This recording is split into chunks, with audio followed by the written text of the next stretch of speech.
So who was that? You remember that? He was like a 28-year-old quarterback coming into the league. I think he played for the Cowboys, or was it the Browns? Yeah, drafted by the Browns. He did play for the Cowboys after. It was Brandon Weeden. Brandon Weeden. Yeah, he was. He was a wide receiver. I remember him. Or was he a wide receiver? I No, think he he wasn't. was. He wasn't. I don't know why. You So thinking of what a are wide other? receiver? What turned into a quarterback? You thinking of Yeah, Terrell Pryor? maybe.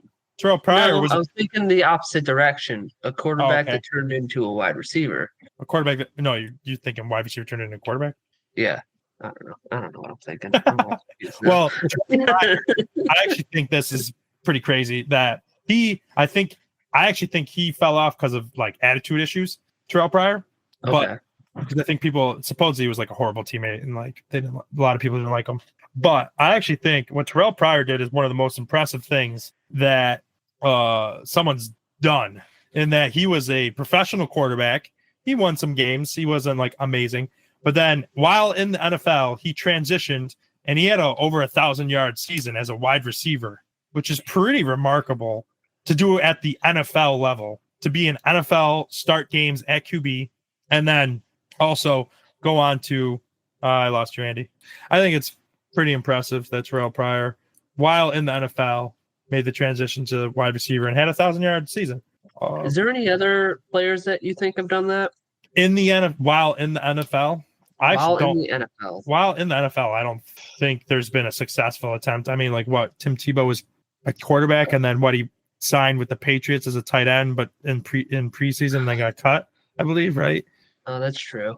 But in the NFL, I don't think there has been. Not off the top of my head. One of the only ones, yeah. Because you got to think you're facing the best of the best. You literally have to be a phenomenal athlete to be able to do that. I guess you could say there's been players like on defense that have been like maybe safeties that became linebackers, etc. Yeah, that's probably that's a little bit easier. Transition. Yeah, that's probably one of the easier transitions, or being like a corner to safety. I mean, easy being it's not remotely easy.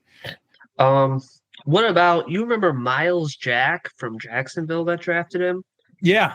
In college, he was a running back and a middle linebacker. Oh, that's pretty wild. Yeah.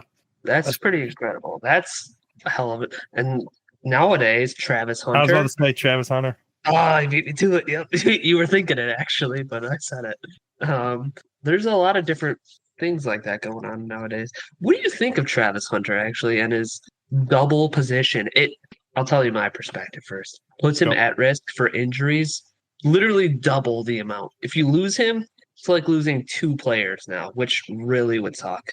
Yeah. You have to find his replacements for literally double the positions. Is that worth having him on the field for that amount of plays? Maybe on the college level, I don't think a team he would have to have a team. I think most teams come draft are going to tell him that either you got to pick, or we believe you're a wide receiver, or we believe you're a corner. I personally think, well, one, for the NFL, the shape you would have to be in to play both sides, and one, you're not going to be able to play all the snaps both sides. And let's say he's the best wide receiver on a team, but he plays a 13-play drive on defense. Is he going to be?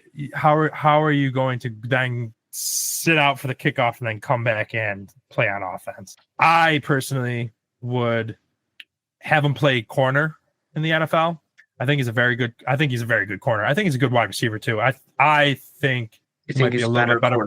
I think he's a better corner. But then I would still sprinkle him in. I think it's easier to sprinkle him in on the offense. Maybe 3-4 plays a game.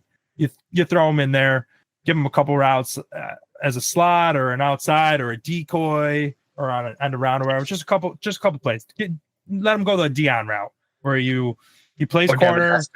Or Devin Hester. Yeah, he plays corner and you just let him play a couple plays on offense because he is a playmaker with the ball. He's got great hands. But so I would just sprinkle him in there. But I would just come out and tell him, hey, you got to play corner. I would tell him, one, you're going to have a high draft pick because he could theoretically be the number one player picked. But I would just straight up come out and tell him, hey, we're going to draft you as a corner, but we are going to get you involved on the offense. And that's going to be, it might be, I would shoot for maybe 3 touches a game, 4 touches a game. And then I think it'd be pretty good setup for him. Because I think wherever he goes, he could make an impact because you know what? If they want to use him at wide receiver, they could do that too. I don't know. What if he goes to like the Eagles or something, who are stacked kind of at both positions? They have Devontae Smith, they have AJ Brown. They just drafted 2 corners in Cooper DeJean and some other guy, right? Yeah, they drafted 2 corners. I remember that. Yeah, but anyway, yeah. But what if he's a nickel corner and a slot guy? Yeah, he could. Comes in for, I don't know, half the plays of each. He could play both. Yeah, I mean, you'd have to see. You might be able to. I just think the NFL is different than the college game. You might be able to get away with it in college, but I think you might not be able to get away with it in the pros.